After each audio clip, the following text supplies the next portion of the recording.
ओम श्री परमात्मने नमः। ओम श्री गुरुभ्यो नमः। ओम श्री ऋषिभ्यो नमः। ओम सहना भवतु सहनौ भुनक्तु सह वीर्यं करवावहै तेजस्विनावधीतमस्तु मा विद्विषावहै।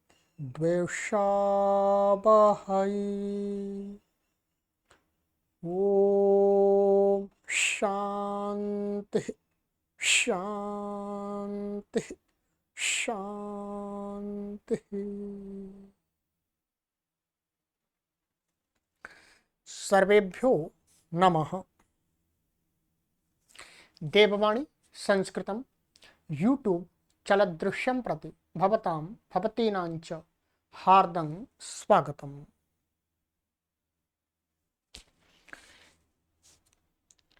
अष्टाध्यायी भाष्य प्रथमावृत्तिः। षष्ठाध्याये प्रथमः पादः। कक्षा संख्या 18 18th क्लास को पढ़ेंगे, 18वीं कक्षा को पढ़ेंगे। ठीक है, 17 कक्षाएं आपको अभी तक पढ़ा दी। चलिएगा, पुस्तक ओपन कर लीजिएगा।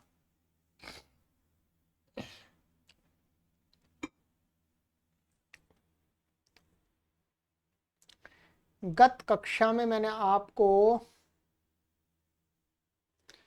यहां तक पढ़ाया था चिस्फुरोर्नौ प्रजने वीयते। यहां तक हमारा हो गया था। ठीक है, 6 1 54 54 हो गया। चलिएगा, अब आगे चलते हैं। वही आत्व का प्रकरण चल रहा है।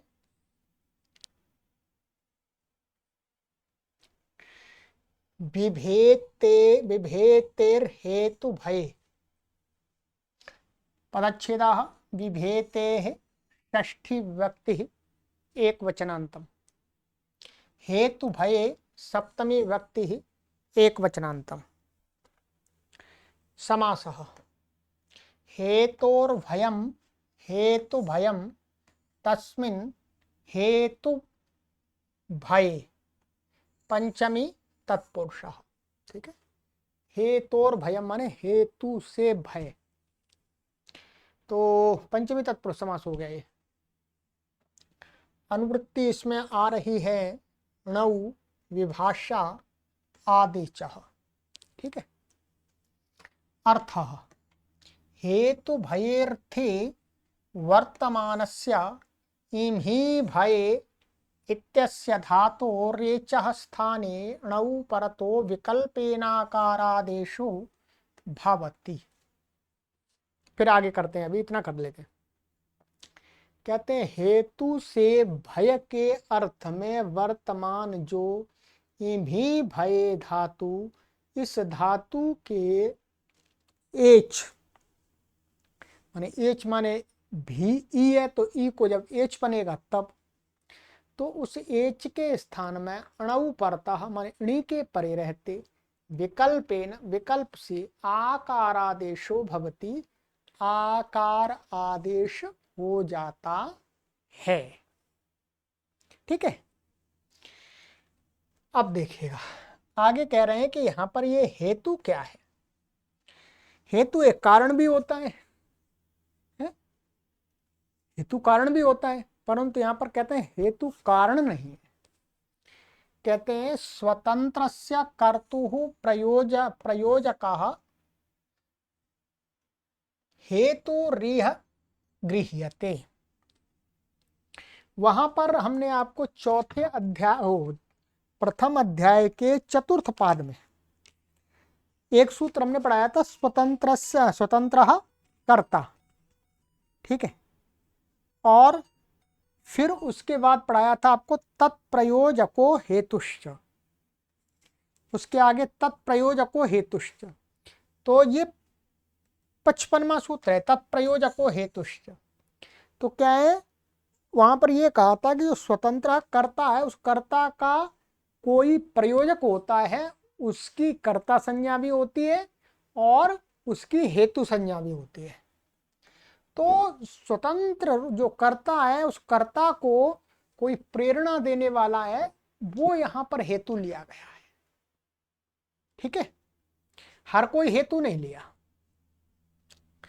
हेतु रिह गृहते, उदाहरण दिया यहां पर, मुंडो भापयते, मुंडो भीषयते, जटिलो भापयते, जटिलो भीषयते। ठीक है, मुंडो भापयते, मुंडो माने जो गंजा आदमी है, गंजा आदमी बच्चे को डराता है, ये अर्थ है। माने गंजे आदमी से बच्चा डरता है। ये पहले भी आया वहां तीसरे पाद में, प्रथम अध्याय के तीसरे पाद में आया था। ठीक है, भीष्म्योर हेतु भय, आत्मनेपद का विधान किया था। हेतु भय अर्थ में भी धातु और स्मिंग धातु को आत्मनेपद कहा था। तो भापयते और ऐसे भीषयते, जब आत तो हो जाएगा तो भापयते बन जाएगा, जब आत तो नहीं होगा तो भीषयते बनता है। ऐसे जटिलो यहाँ जटा वाला कहा गया है, ये वाले समान ही है दोनों। ठीक है, अब इसमें सिद्धि आपको वैसे हमने करा दी थी, यहाँ पर देख लीजिएगा। ये आपको प्रथम वाक्य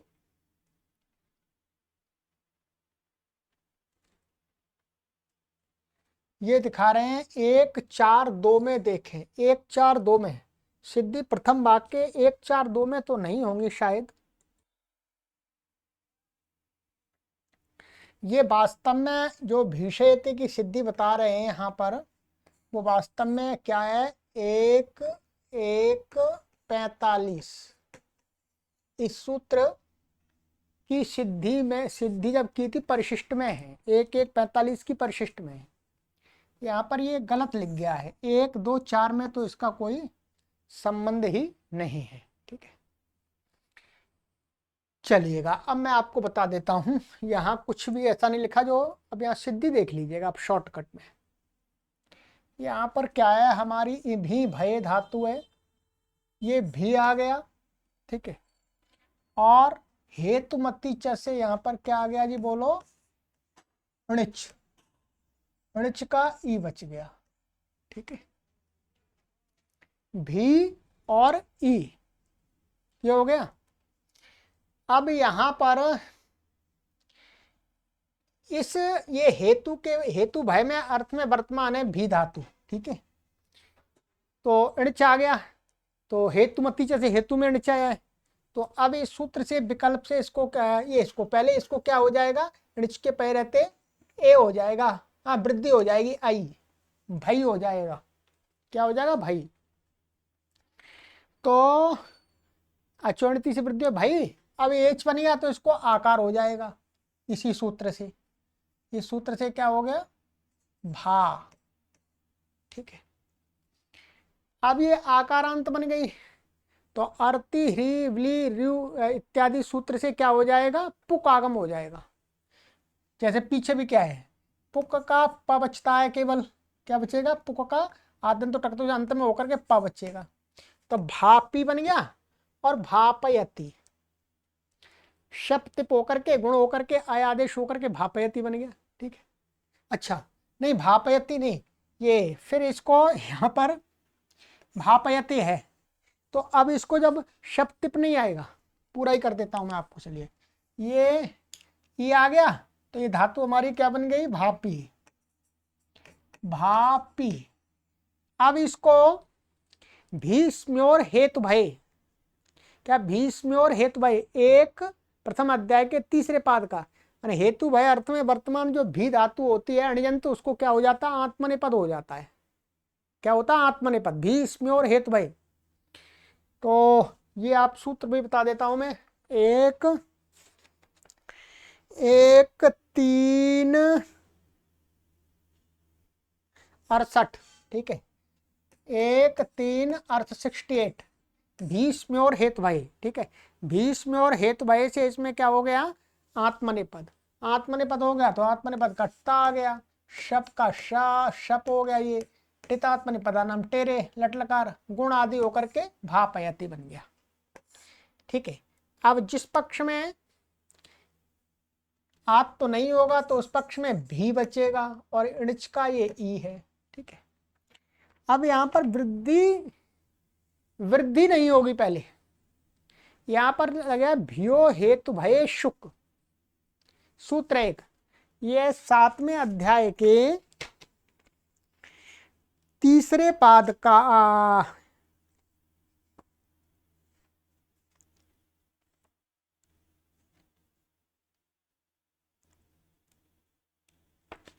सातवें अध्याय के तीसरे पाद का 40वां सूत्र है, 7 3 40 भियो हेतु भये शुक। तो यहां पर क्या है, परत्व से, ये सूत्र पर में है, भियो हेतु भये शुक, तो परत्व से इसमें क्या हो जाएगा, शुक होगा पहले। यहाँ क्या होगा, वृद्धि नहीं होगी, पहले क्या हो जाएगा, शुक हो जाएगा। ये आद्यंत तो टकता से अंत में हो गया शुक, ये श बच्चा। ठीक है, तो भीष ई ऐसा भियो हेतु भाई जो शुक सूत्र है वहां पर ये कहा है कि दीर्घ ईकारांत भी धातु से शुक आगम होता है, निच के पर रहते, दीर्घ ईकारांत होनी चाहिए। यहां पर क्या हो गया था, इसको आत तो हो गया था, इसलिए दीर्घ ईकार नहीं है। तो भियो हेतु भाई शुक का आप जब अर्थ पढ़ेंगे तो वहां पर क्या है, कहा है ईकारांत, दीर्घ ईकारांत भी धातु से होता है और भी धातु को शुक आगम होता है, हेतु भाई अर्थ में वर्तमान ऋच के पह रहते। तो यहाँ शुक आगम हो गया और शुक का स बचा, तो अब ये धातु क्या होंगे, भीषी भी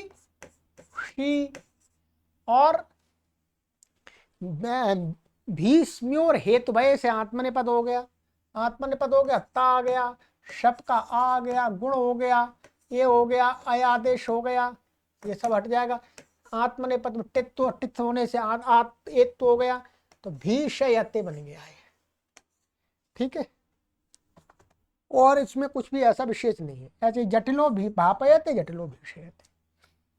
ठीक है, चलिएगा, ये हो गया, मैंने पूरी सिद्धि करा दी। नित्यम स्मयते है, नित्यम प्रथमा व्यक्ति एक वचनांतम, स्मयते है षष्ठी व्यक्ति एक वचनांतम। अनुवृत्ति है इसमें हेतु भये णौ आदेशः।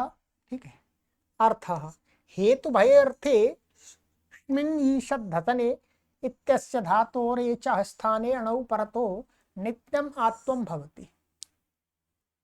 ऊपर से विकल्प आ रहा था तो विकल्प को हटाने के लिए नित्य पढ़ दिया है, नित्य नहीं पढ़ते तो इसमें भी विकल्प की आने की संभावना थी। तो कह रहे हैं कि हेतु भय के अर्थ में वर्तमान जो ईषद धसने, थोड़ा सा मुस्कुराने अर्थ में वर्तमान जो धातु है वो भय अर्थ में जब होगी तब क्या, इस धातु को जब एच होगा इसका तो अणी के परे रहते तो उसको नित्य ही आत्त हो जाएगा। मुंडो विस्मापयते जटिलो विस्मापयते, माने मुंड को देख करके बालक थोड़ा मुस्कुराता है, मुस्कुरा तो या ऐसा अर्थ हो सकता है कि मुंड है जो गंजा है वो थोड़ा मुस्कुराता है तो उससे फिर बालक डर जाता है। ठीक है, तो यहाँ पर हेतु भय अर्थ में वर्तमान है ईश स्मिंग धातु, तो स्मिंग को आदेश प्रत्ययों से नहीं, धात्वादेश शासा से सा हो जाएगा, इसको वी पूर्वक है तो वी और इसको सा हो गया तो स्मिंग ऐसा, और ये अणिच आ गया, यहाँ वृद्धि हो गई आई एच होगा, नित्य ही इसको आत्त हो गया। ठीक है, क्या हो गया, आत्त हो गया, तो क्या बना वी स्मा और ये ई। ठीक है, आकारांत होने के कारण से क्या हो जाएगा, इसको अर्थ ह्री व्ली री क्नुयुक्ष्मा या तम पुक से पुक हो जाएगा, इसको पुक अंत में हो जाएगा, पुक का पवचा, स्मा पी और भीष्म और हेतुभय इस सूत्र से क्या हो जाएगा, आत्मनेपद हो जाएगा। आत्मनेपद हो जाएगा तो ता और ये शब्द का अ गुण आदि होकर के विस्मापयते, ये बन गया। ठीक है, सरल है, इसमें कोई विशेष नहीं है। यहां कह रहे हैं कि यहां भी हेतु शब्द का पूर्ववत अर्थ समझें, अर्थात तत्प्रयोजको हेतु से जो हेतु संज्ञा की है उसका ही यहां पर भी ग्रहण करना है। ठीक है, चलिएगा, ये हो गया आपका आत्मनेपद हो गया। इस सूत्र मैंने पहले ही बताया था, अब भी आ गया ये। चलिएगा, अब आत्म का प्रकरण थोड़ा सा हटा। ठीक है, अब और दूसरे आगम कर रहेंगे। ठीक है, वैसे जो हमारा था आत्म था ये आपका ये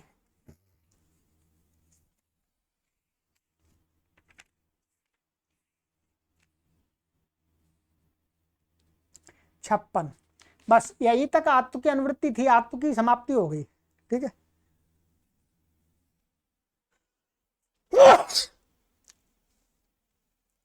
अब आत्म का विषय समाप्त होगा, जहां पर भी आत्म होता है वो सारा प्रकरण कह दिया यहाँ पे। ठीक है, चलिए अब आगे चलेंगे। सृजि दृशोर झल्यमक्ति, सृजि दृशो षष्ठी व्यक्ति द्विवचनांतम, झलि सप्तमी व्यक्ति एकवचनांतम, अम प्रथमा व्यक्ति एकवचनांतम, अकिति सप्तमी व्यक्ति एकवचनांतम।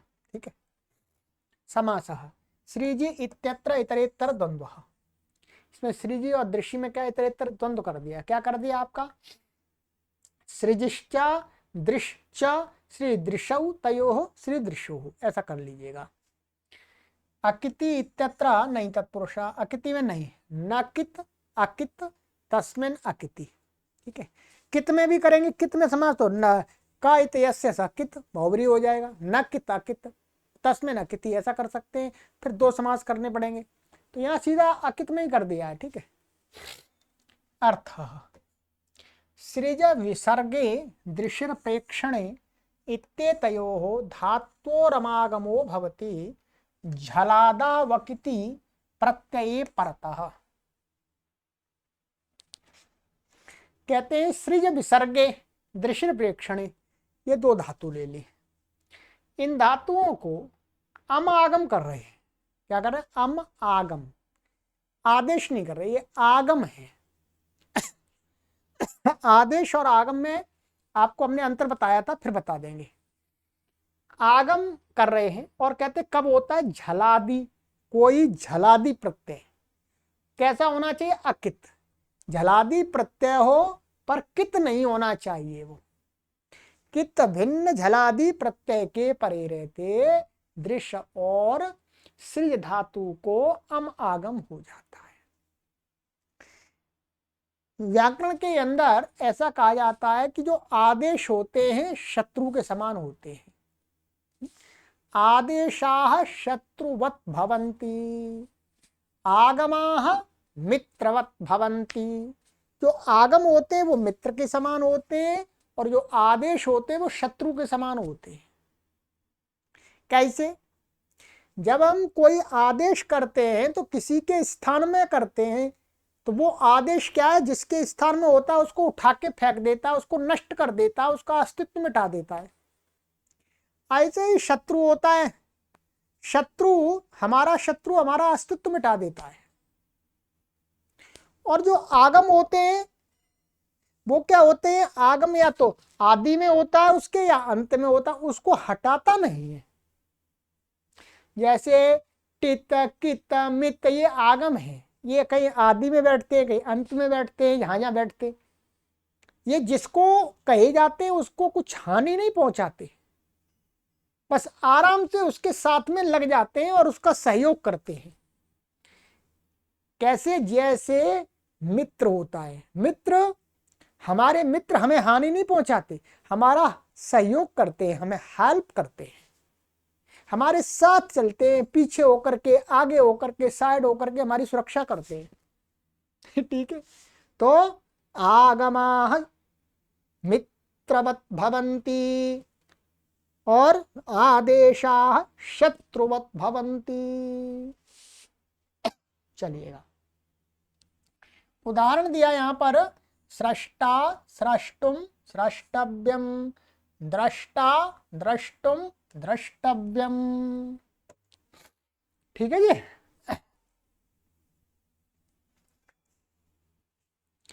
अब आइएगा, अब मैं आपको इसकी सिद्धि कर दे। सिद्धि यहां पर है वैसे सरल है।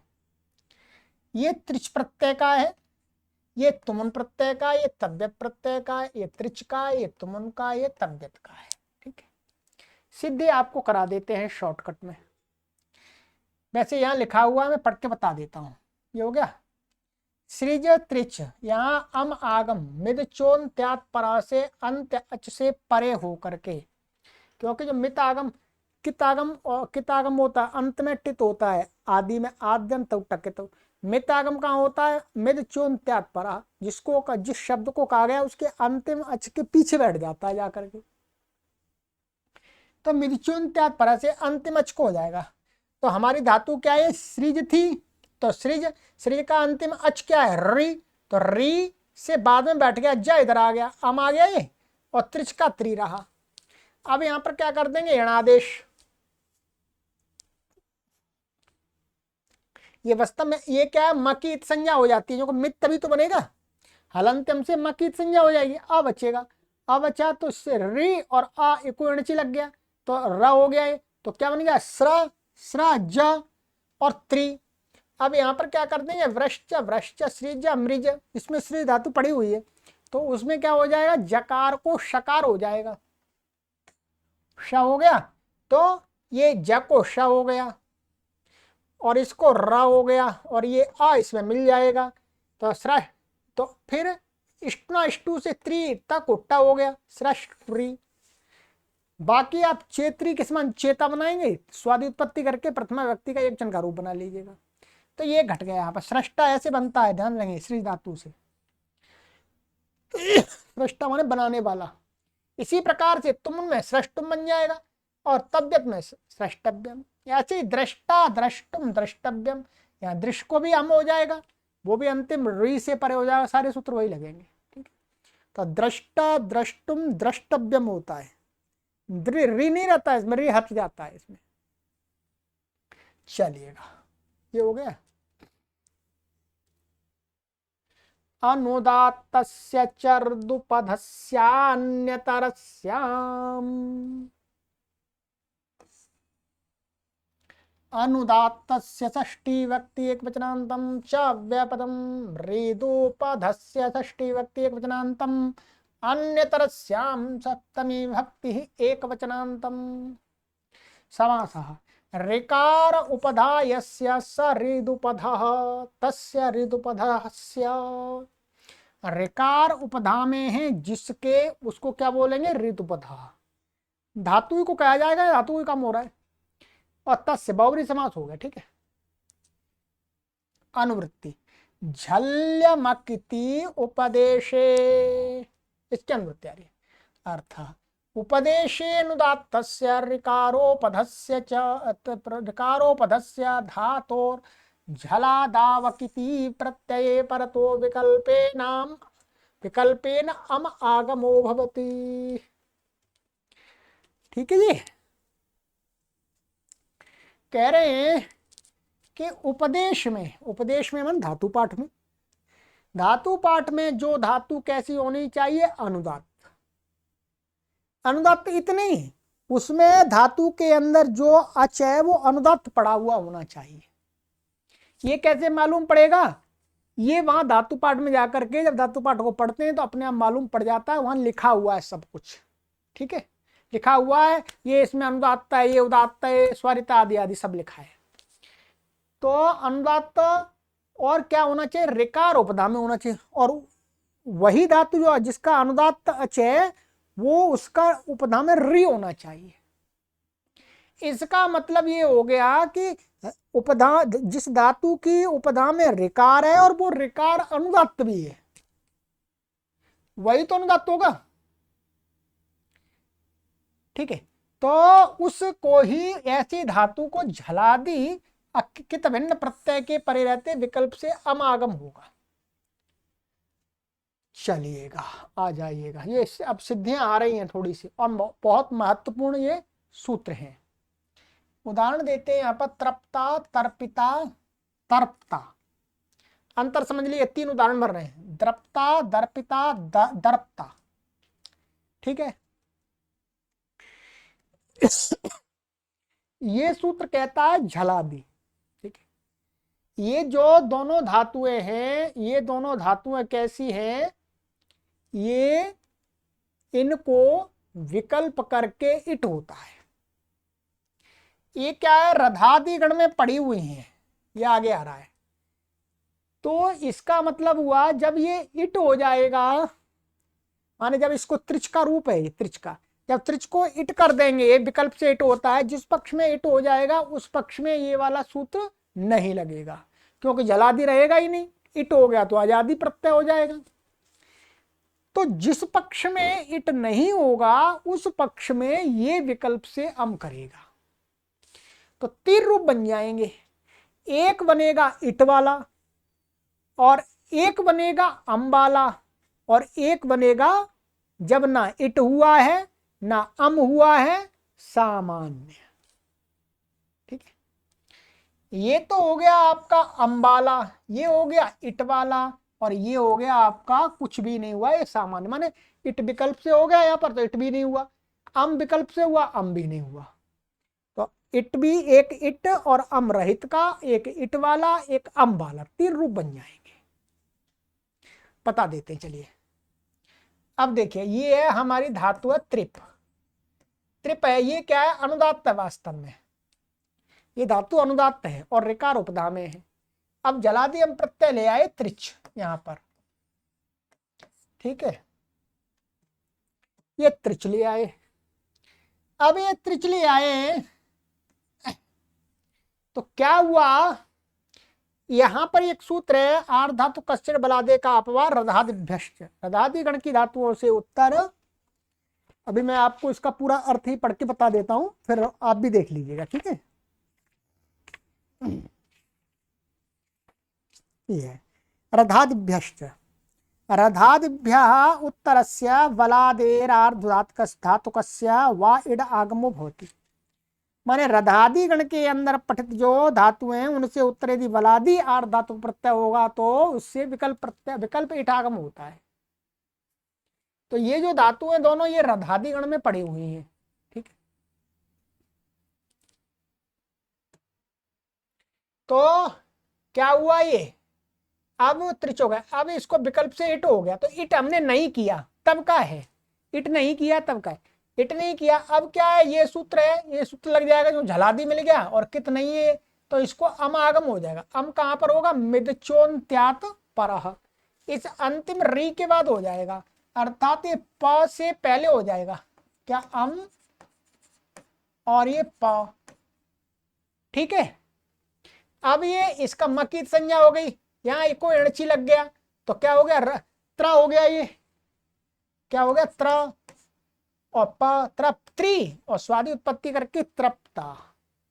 ध्यान दीजिएगा, जब इस धातु से त्रिप से त्रिच आया और रधादिभ्यश्च से इट आगम हो गया, अब ये कैसा बन गया, आजादी। अब ये झलादि रहा ही नहीं तो ये सूत्र लगेगा ही नहीं, इसमें लगेगा नहीं। बस यहाँ पर क्या हो जाएगा, पुगंत लघु पद से जैसे री को गुण हो जाएगा, आर्धा तो गुण हो गया, तो गुण होकर के क्या हो जाएगा, तर्प हो जाएगा ये, तो क्या बन जाएगा, तर्पित्री, और स्वादि उत्पत्ति करके क्या बन जाएगा, तर्पिता। और जब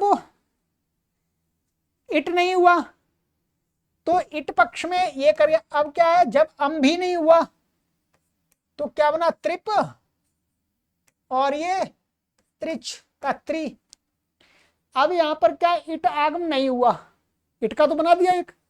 अब ये सूत्र विकल्प करता है तो अम वाला तो हो गया, अब यहां अम नहीं होगा, अम नहीं होगा तो क्या हो जाएगा, गुण हो जाएगा, तर्पा, और ये त्रि, तर्प त्रि, क्या बनेगा, तर्पत्री और स्वादि उत्पत्ति करके तर्पता।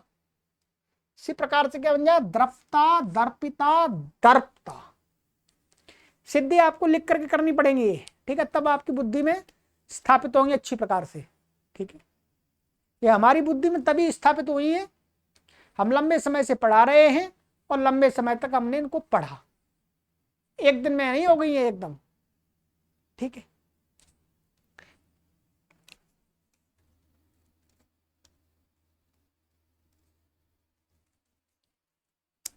चलिएगा, ये हो गया आपका। अब आगे चलते हैं। शीर्षंछंदसि,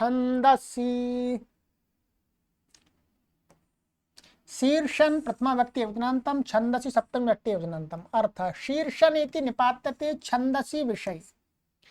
कहते हैं शीर्षन ये शब्द निपातन किया गया है छंद विषय में, ठीक है, वेद के अंदर। न पुनरयम आदेश शिरा शब्दस्य किंतु शिरा शब्देन समानार्थको भिन्नो अयम शब्द। कहते हैं कोई इसको ऐसा ना समझ ले कि कोई शिरस शब्द है, हमारे पास में एक शिरस भी है, शिरस, तो कोई ऐसा ना कहे कि ये शिरस के स्थान में शीर्षन का निपातन किया गया है, ऐसा नहीं है। कहते न पुनः अयम आदेश शिरस शब्द, शिरस के स्थान में शीर्षन आदेश नहीं कर रहे, किंतु क्या है, लेकिन शिरा शब्द है ना, जो शिरस शब्द का समानार्थक पर्यायवाची एक ये भिन्नो अयम शब्द है, एक अलग ही शब्द है। इस पर टिप्पणी दी हुई है, मैं अभी टिप्पणी आपको बता दूंगा, ठीक है।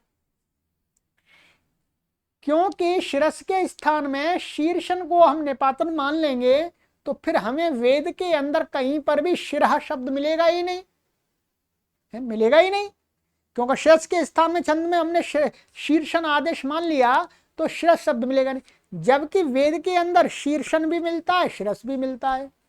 इसका मतलब ये कोई शिरस के अर्थ में ही वर्तमान शीर्षन शब्द अलग है, आदेश नहीं। उदाहरण दे रहे हैं, शीर्ष्णा ही तत्र सोमं क्रीतम हरन्ति यत्ते शीर्ष्णो दौर्भाग्यम। ठीक है जी, कुछ नहीं है, ये वास्तव में क्या है, तृतीया व्यक्ति एक वचन का रूप है, ये द्वितीय, ये आपका षष्ठी व्यक्ति एक वचन का रूप है, ठीक है। यहां पर क्या करना है, शीर्षन ये आपका निपातन है, शीर्षन, और ये टा का आ, ठीक है। ये अच्छी हमसे इसकी भाषंज्ञा हो गई, भाषंज्ञा होने से क्या, अल्लोप होना, अल्लोप होना से क्या हो जाएगा, इसकी उपदा आकार का लोप हो जाएगा अन्न की। अब श और रेप से उत्तर न को क्या हो जाएगा, अण हो जाएगा, हर्षाभ्याम नोण समान पदे, अण हो गया, आ मिल गया, तो क्या बनेगा ये शीर्षना। यहाँ षष्ठी का यहाँ पर नस मिला देंगे, नस का अस मिला देंगे तो संधि बाद में हो रही है, तो शीर्षण बन जाएगा, फिर शीर्षणो बन जाएगा, ठीक है, ये बन जाएगा। ये शीर्षणो तो इसलिए दिख रहा है, शी लग गया बाद में, शीर्षण हम मुख्य शब्द है दिखा हुआ, ठीक है। अच्छा, यहाँ पर एक टिप्पणी दी है, चलिए मैं पुस्तक में पढ़ के बताता हूँ, शायद यहाँ पर टिप्पणी नहीं आ पाई है, पुस्तक में पढ़ता हूँ, आप भी अपनी पुस्तक खोल लीजिएगा।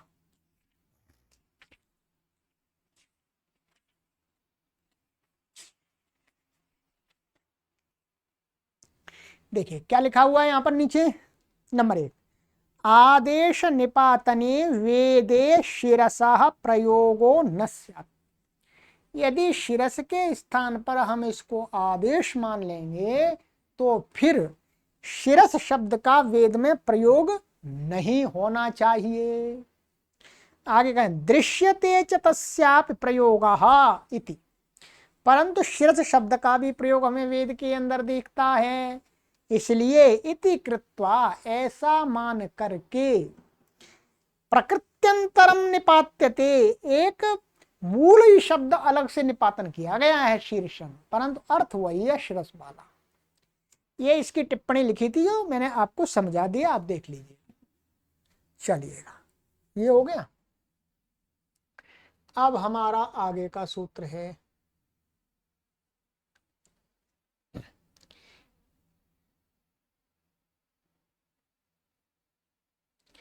ये च तद्धिते, ये सप्तमी व्यक्ति एक वचनांतम, च अव्यपदम, तद्धिते सप्तमी व्यक्ति एक वचनांतम। ठीक है। अनुवृत्ति शीर्षण अर्थ यकारादौ तद्धिते परतः शिरः शब्दस्य शीर्षन्नादेशो भवति। यहाँ कहते हैं यकारादि प्रत्यय के परे रहते, यकारादि तद्धित प्रत्यय के परे रहते, तद्धित और कैसा यकार आदि वाला होना चाहिए। वहां यहाँ के परे शिरः शब्द को शीर्षण आदेश किया गया, यहाँ पर तो आदेश किया गया है यहाँ पर अलग से नहीं, यहाँ तो तद्धित के परे रहते, तो तद्धित यकारादि प्रत्यय के परे रहते तो शीर्षण, वो शिरस को शीर्षण निपातन किया है। आदेशोयम इष्यते शिरस शब्दस्य, यहाँ तो शिरस शब्द के स्थान में ये शीर्षण आदेश इष्ट है। यहाँ पर निपातन ने आदेश कर रहे हैं। उदाहरण टिप्पणी दिया, ये पढ़ के बता दूंगा आपको। उदाहरण शीर्षण्यो ही मुख्यो भवति, शीर्षण्यः स्वरः। यहाँ क्या शिरस शब्द से शरीरावयवाच्य 4, 3, 55 हमने आपको पढ़ा दिया था, क्योंकि शिरस क्या है, शरीर का अवयववाची है। तो तत्र भव आदि अर्थ में इसको क्या हुआ है यत प्रत्यय हुआ है, यत प्रत्यय हुआ तो यत प्रत्यय के परे रहते इसको क्या हो गया, शिरस को शीर्षण हो गया। जैसे शिरसी भवः शीर्षण्य, सिर में होने वाला कुछ, जाने बा कुछ भी हो सकता है। तो यहाँ इससे हुआ, तो यहाँ पर आदेश हो गया, तो शीर्षण्य बन गया। यहाँ पर क्या हो गया आगे बता रहे हैं, तो ये शीर्षण्य। यहाँ पर क्या है, जब हम ऐसा कर लेंगे, ये शीर सा और ये गी और भवार्थ में, तत्र भवार्थ में शरीर अवयवाच्य से, यह तो हो जाएगा आपका, इसका ऐसी संज्ञा, इसका लुक हो गया, और इस सूत्र से इसको क्या कर दिया, शीर्षण। ठीक है जी। अब इसकी यची भम से बसंज्ञा हो गई, बसंज्ञा बस के अधिकार में यहाँ पर क्या प्राप्त हुआ, नस तद्धिते, नस तद्धिते से यहाँ पर टी का लोप प्राप्त हुआ इसका, नस तद्धिते से, तद्धित के पै रहते, तो उसका क्या है, ये च भाव कर्मणो हो, ये आगे सूत्र है दिख रहा होगा, ये च भाव कर्मणो हो, इससे क्या हो जाएगा, यहां पर शीर्षण और ये य प्रत्यय भाव और कर्म से भिन्न वाला है, भवर्थ का है, तो इसलिए इसको प्रकृति भाव हो जाएगा, टीका लोप नहीं होगा, नहीं होगा तो क्या बन जाएगा, इसको अणत्व हो जाएगा अटकुप्पी से, तो शीर्षण्य ये बन गया। ठीक है जी, बस यही इसकी सिद्धि है। अब यहाँ पर ये जो टिप्पणी दी थी नंबर 2, उसको भी मैं पढ़ के आपको समझा देता हूं, पुस्तक खोल लीजिएगा। ठीक है, कहते आदेश विधानस्य शिरस्यः इति प्रयोगो न भवति। यहां पर क्या है, यत प्रत्यय माने यकारादि तद्धित के परे रहते शिरस शब्द को नित्य ही क्या कर दिया, शीर्षण। अब क्या है, यहां पर कभी भी ऐसा प्रयोग नहीं मिल सकता आपको, शिरस्यः, ये प्रयोग भरे, ये प्रयोग न भवति, ये प्रयोग नहीं मिलेगा, क्योंकि यहां तो शिरस को यत के, ये यत ऐसा नहीं, ये गलत प्रयोग है ये, क्योंकि यहां तो यत के परे कारादि तद्धित के परे रहते शीर्षण आदेश ही हो जाएगा हमेशा। ठीक है, तो ये नहीं मिलेगा, इसलिए आदेश है। और वेद में तो क्या है, शीर्षण भी मिलता है, शिरः भी मिलता है, दोनों मिलते हैं। अब यहां पर कहते हैं केशेषु तु वा केशेषु इति वार्तिकेन शीर्षण्यः शिरस्य इति उभयं भवति। अब यहाँ पर एक वार्तिक दिया है, यहाँ पर वार्तिक दिया है, इसी सूत्र पर यहाँ पर कहते हैं कि वो वार्तिक है वाकेशेषु। ये जो तद्धित प्रत्यय है हमारा, यदि ये शरीर में होने वाले केशों को कहने के लिए आया है, माने इसे सिर में होने वाले केशों को कहने के लिए आया है, तो क्या है, हमें ये जो शीर्षण आदेश है वो शिरस को विकल्प से कहना चाहिए, केश के लिए केवल। तो केश के लिए जब कहेंगे तब तो हमारा एक प्रयोग बन जाएगा शीर्षण्यः और दूसरा प्रयोग बन जाएगा शिरस्य। वही कह रहे हैं इति वाकेश वार्तिकेन शीर्षण्यः शिरस्यः इति उभयं भवति। केवल केश को कहने के लिए तो विकल्प से आदेश कहा है, अन्यत्र तो एकदम नित्य आदेश कहा है। जो विकल्प से केश को कहेंगे तो के शीर्षण्यः केशः शिरस्यः केशः दोनों बन जाए, वो वार्तिक से हुआ है। ठीक है, चलिएगा, तो ये हो गया। ठीक है, अब चलिएगा, तो ये सूत्र मैं आगे पढ़ाऊंगा, इसमें अधिक समय लगेगा। ठीक है, तो 60 सूत्र तक हमने पढ़ लिया है। ठीक है, आगे का ये भी बहुत विशेष सूत्र है। इसको हमने देखा बहुत सारे लोग इसको समझ ही नहीं पाते, इतना कठिन भी नहीं है परंतु समझते ही नहीं है। चलिएगा, तो आगे की कक्षा में आपको समझा के ही रहेंगे। ठीक है, ध्यान दीजिएगा सभी पाठक महानुभाव, आप सभी पढ़ने वाले, अभी पढ़ रहे हैं अथवा आगे पढ़ रहे हैं, पढ़ें। सभी लोग अपना परम कर्तव्य समझते हुए देववाणी संस्कृतम ऑनलाइन निःशुल्क संस्कृत शिक्षण केंद्र का आर्थिक सहयोग मासिक सदस्य बनकर के अवश्य करते रहें, जिससे हम इस कार्य को और विस्तार देने में समर्थ हो सके। अभी समर्थ नहीं है उतने। ठीक है, चलिए पढ़ते रहिए, आगे बढ़ते रहिए, संस्कृत भाषा को जन जन तक ले जाते रहिएगा। सर्वेभ्यो नमः।